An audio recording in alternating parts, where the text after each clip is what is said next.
Subscribe now and press the bell icon. Never miss an update.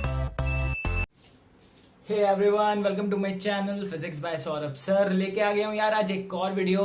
आज हम निकालेंगे energy stored in parallel plate capacitor. तो यार पिछली क्लास में देखा था कैपेसिटेंस का फॉर्मूला निकाला था, C equal to A epsilon not by D. A area of plate होता था और जो डी था हमारा डिस्टेंस बिटवीन द प्लेट्स होता था।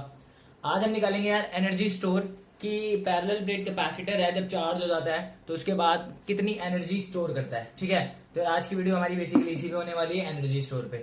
तो समझते हैं यार क्या है मामला, क्यों ये एनर्जी स्टोर कर रहा है, कैसे एनर्जी स्टोर कर रहा है और एनर्जी स्टोर कहाँ हो रही है, क्या उसका फॉर्मूला है, क्या उसकी डेरिवेशन है। सारे क्वेश्चंस के आंसर आज देखते हैं यार। ठीक है, तो पैरेलल प्लेट कैपेसिटर का है एनर्जी स्टोर, एनर्जी का फॉर्मूला निकालते हैं। ठीक है, तो कंसीडर कर लो यार हमारे पास भाई दो प्लेट्स हैं, नेगेटिव क्या देते हैं और इसको पॉजिटिव क्या देते हैं। ठीक है, समझ लो ये फुल्ली चार्ज है।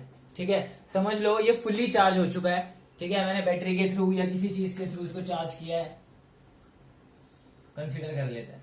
तो कैपिटल क्यू और इस पे चार्ज माइनस क्यू। अभी तक सिंपल सा मामला है, दो प्लेट्स ले ली मैंने, पैरेलल प्लेट कैपेसिटर है और ये फुल्ली चार्ज है, प्लस क्यू चार्ज, और इस प्लेट पे माइनस क्यू चार्ज है। कोई दिक्कत वाली बात नहीं है। अब देखो ध्यान से एक बात समझो, अब जब मैं बात करता हूं जब टाइम जीरो था, मतलब इनिशियली अगर मैं बात करूं जब टाइम जीरो है, तो मैं कंसीडर कर रहा हूं जो चार्ज है हमारा, चार्ज की जो वैल्यू है वो चार्ज हमारा जीरो है।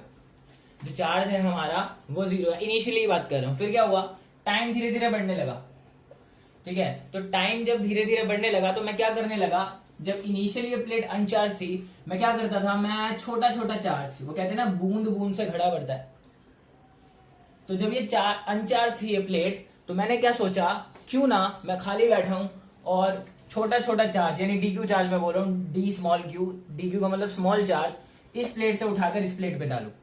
ठीक है ना, ये कब की बात है, टी जीरो पे चार्ज जीरो है, उसके बाद मैंने काम शुरू किया। तो यार एक बात बताओ, जब इनिशियली चार्ज जीरो है तो जब मैं ये पहला डी क्यू लेके जाऊंगा तो क्या मुझे कोई वर्क करना पड़ेगा?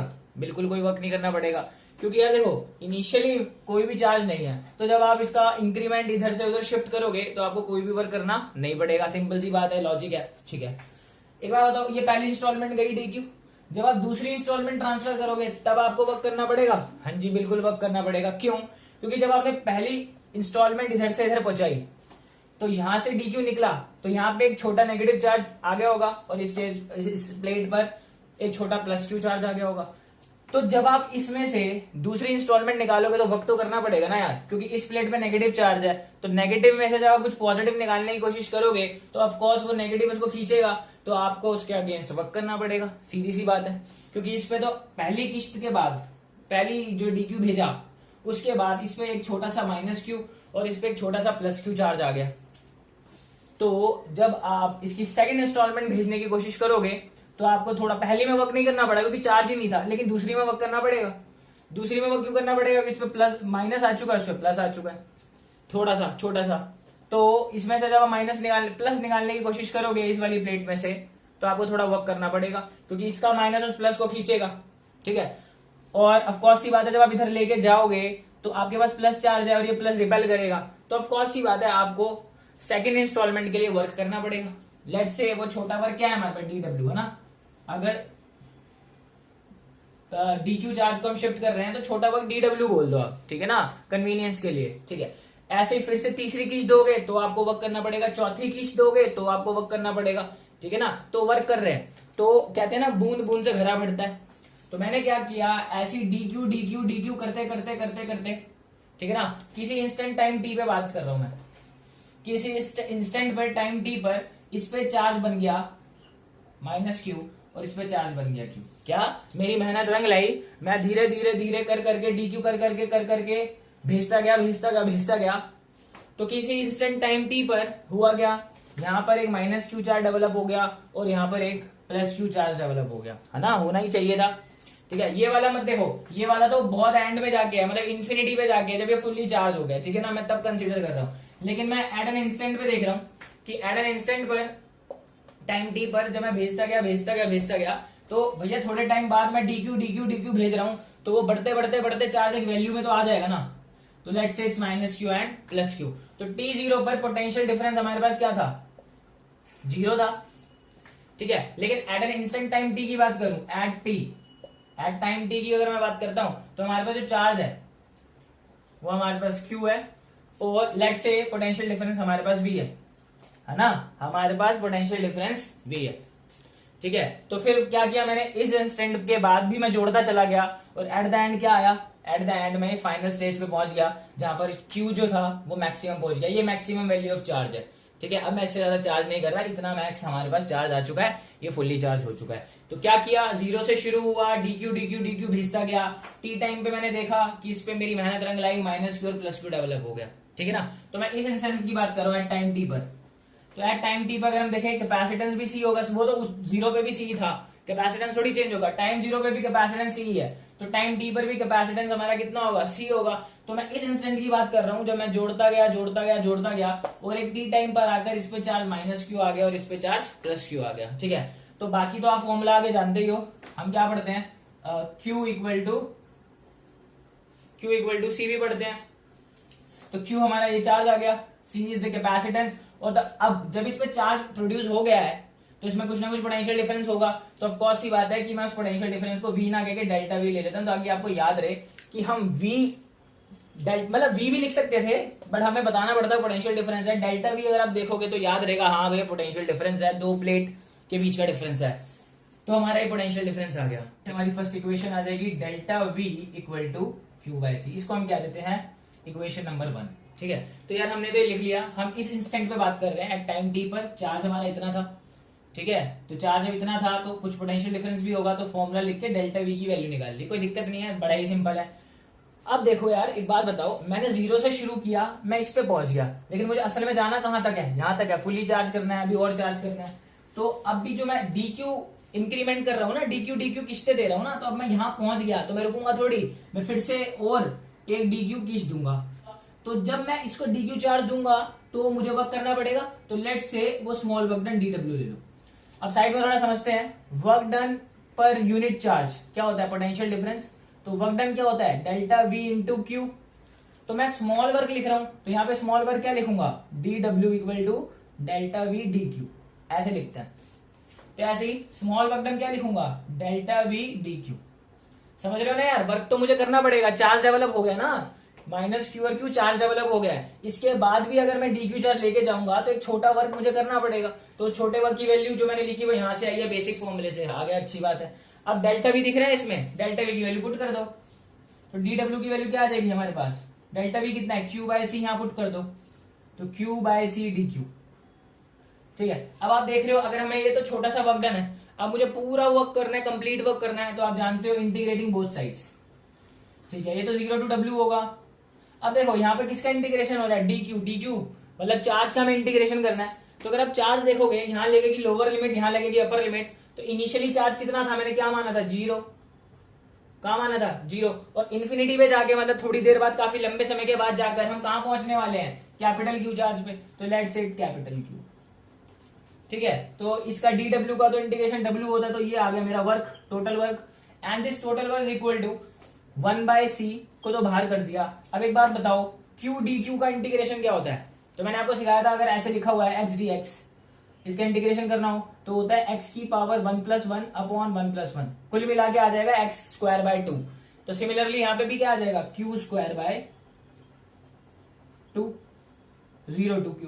अब इसकी लिमिट आप पुट करना जानते हो, upper limit minus lower limit. तो अगर मैं इसको upper limit minus lower limit करता हूं तो ये आ जाएगा q²/2,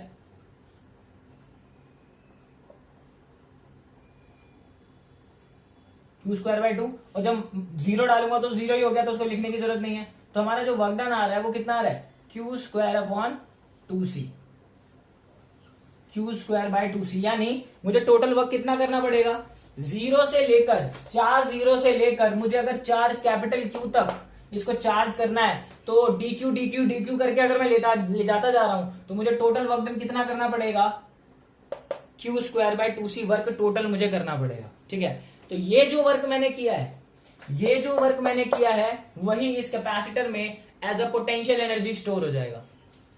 जो मैंने यहाँ पर वर्क किया है वही वर्क हमारा एज अ पोटेंशियल एनर्जी इस कैपेसिटर में स्टोर हो जाएगा। ठीक है, इसका एग्जांपल आप ऐसे भी समझ सकते हो। मान लो जमीन पर एक बॉडी पड़ी है, सबसे अच्छा एग्जांपल है, सबसे इजी एग्जांपल होता है। फटाफट यार इसको नोट कर लो, इसको थोड़ा समझा देता हूं मैं।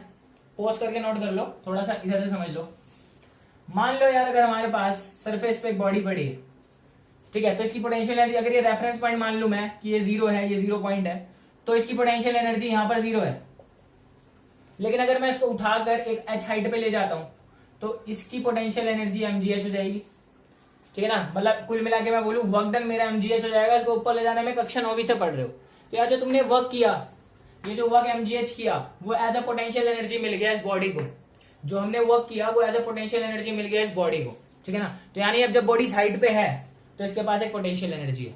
ठीक है ना, कुछ ऐसे ही आप समझ सकते हो कि जब आपने इसको वर्क किया चार्ज को मूव कराने में, तो वही work as a potential energy store हो गया इस कैपेसिटर में।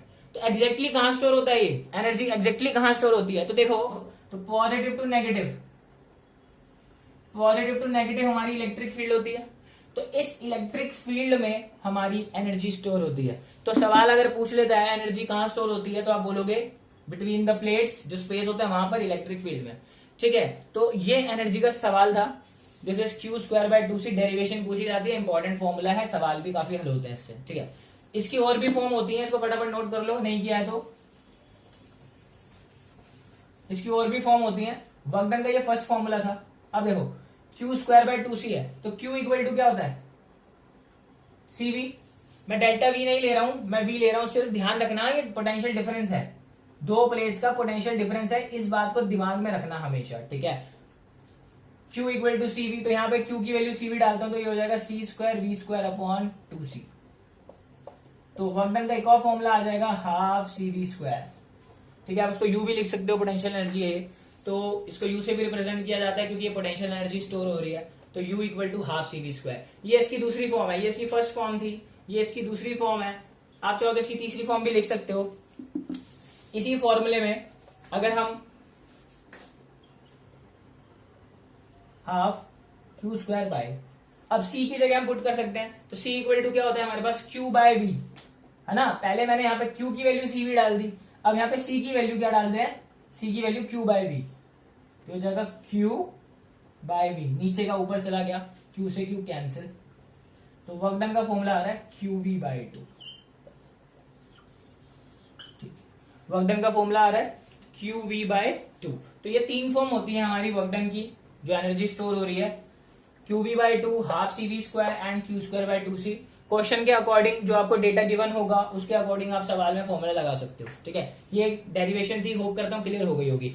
अब आता है एक बहुत इंपॉर्टेंट रिजल्ट जो हमें यहां से समझने की बहुत ज्यादा जरूरत है। तो यार सोचो, इस रिजल्ट को थोड़ा ध्यान से देखो, QV/2 को, बाकी सब नोट कर लो पॉज करके।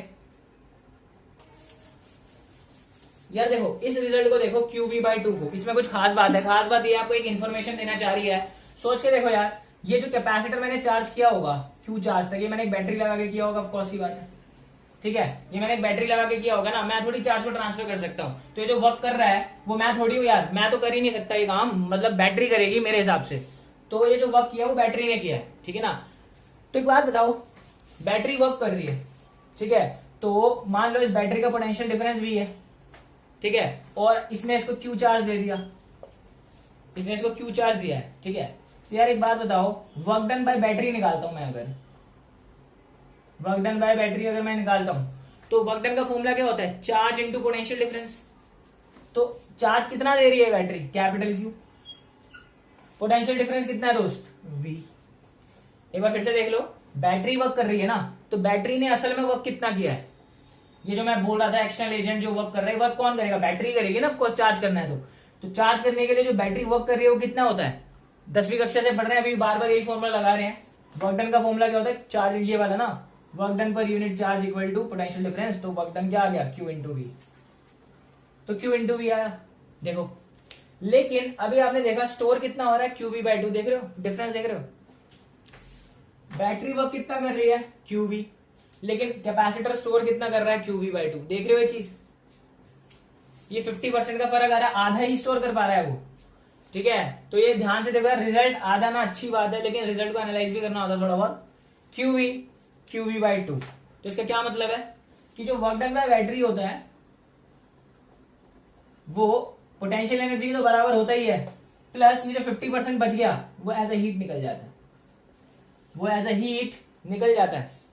ठीक है, तो ध्यान रखनी है इस बात को, ये इक्वेशन यूज हो जाती है बहुत बार यूज हो जाती है सवालों के अंदर, प्लीज इस चीज को याद रखना। ठीक है, तो वर्क डन जितना बैटरी कर रही है वो सारा का सारा स्टोर नहीं हो रहा है, इवन 50% स्टोर हो रहा है, बाकी का 50% एज अ हीट निकल जाता है। ठीक है ना, तो इस चीज को नोट कर लेना, इंपॉर्टेंट पॉइंट है। जब इसके सवाल कराऊंगा देखेंगे इस चीज को हम कैसे यूज कर सकते हैं। तो होप करता हूं यार तुम्हें एनर्जी का पता चल गया होगा, एनर्जी का फॉर्मूले कौन कौन से होते हैं। ठीक है, एनर्जी की डेरिवेशन समझ में आई होगी कि क्यों हमें वर्क करना पड़ रहा है, क्योंकि हम अपोजिट चार्जेस के अगेंस्ट काम कर रहे हैं। डीक्यू करके मैं लेके जा रहा था, इनिशियली टाइम 0 था, एट टाइम t पर मैंने कंडीशन ले ली और उसको इंटीग्रेट कर दिया और मुझे पूरा वर्क मिल गया जो as a potential energy store हो रहा था। पोटेंशियल एनर्जी कहाँ स्टोर होती है, प्लेट्स जो इनके बीच में जो स्पेस होता है उसकी इलेक्ट्रिक फील्ड में स्टोर होती है। ठीक है, चार्ज हमारा प्लेट्स पर होता है। तो सारी बातें छोटी मोटी बेसिक क्लियर हो गई होंगी। जो वर्क डन है हमारा वो आधा है जितना वर्क बैटरी कर रही है, तो 50% हमारा हीट को भी जाता है। ठीक है, तो होप करता हूँ क्लियर हो गया होगा। अब हमारा एक छोटा सा टॉपिक रह गया इसी से रिलेटेड, एनर्जी डेंसिटी का, फटाफट नोट कर लो और उसको देख लेते हैं एनर्जी डेंसिटी। तो यार अगला जो टॉपिक है वो हमारा है एनर्जी डेंसिटी। ठीक है, इसको कुछ ऐसे रिप्रेजेंट करते हैं। ठीक है, तो हमारा एनर्जी डेंसिटी है, तो एनर्जी डेंसिटी का फॉर्मूला क्या होगा, देखो डेंसिटी लगा हुआ है तो ये हो गया energy per unit volume. Energy per unit volume, energy अभी हमने क्या निकाली है, हाफ CV²। तो एनर्जी डेंसिटी क्या होती है, एनर्जी पर यूनिट वॉल्यूम। ठीक है, ऑफ कैपेसिटर, तो हाफ CV²। और वॉल्यूम क्या होगी, देखो हमने जो कैपेसिटर रखा था तो अगर हम वॉल्यूम देखें तो क्या होगी, ए एरिया और the D is the distance between them. तो वॉल्यूम क्या होगा, एरिया इंटू डी, सिंपल। ठीक है, व्हाट इज सी का फॉर्मूला पिछली क्लास में हमने डिराइव किया था, A epsilon not by D. A area है, डी डिस्टेंस बिटवीन देम है। और देखो पोटेंशियल डिफरेंस जो होता है इसके अंदर, जो पोटेंशियल डिफरेंस होता है इसका फॉर्मूला मैंने आपको करवाया था। पोटेंशियल डिफरेंस होता है electric field into distance, electric field into distance. तो इलेक्ट्रिक फील्ड का स्क्वायर इंटू डिस्टेंस का स्क्वायर अपॉन में एडी, ये जो एडी था उतार दिया। तो देखो डी 2 बार है तो डी स्क्वायर से डी स्क्वायर कट गया, ए से ए कट गया। तो जो एनर्जी डेंसिटी आ रही है हमारी वो कितनी आ रही है, half epsilon not E², half epsilon not E²। ठीक है, हाफ एप्सिलॉन नॉट E²।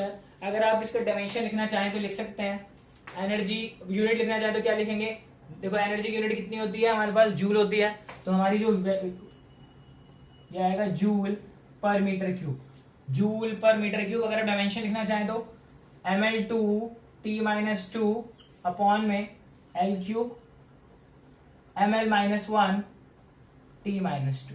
तो ये हमारा डायमेंशन होता है, हमने यूनिट भी देख ली। ठीक है, तो एनर्जी डेंसिटी का फॉर्मूला क्या होता है हमारे पास, हाफ एप्सिलॉन नॉट E²। तो हमारा एनर्जी डेंसिटी का फॉर्मूला आ गया हाफ एप्सिलॉन नॉट E²। तो ये भी पूछा जाता है, अगर आपसे ये फॉर्मूला पूछे तो आपको पूरा एनर्जी का करके फिर यहाँ डालकर तब दिखाना है, डायरेक्ट यहाँ से नहीं करना।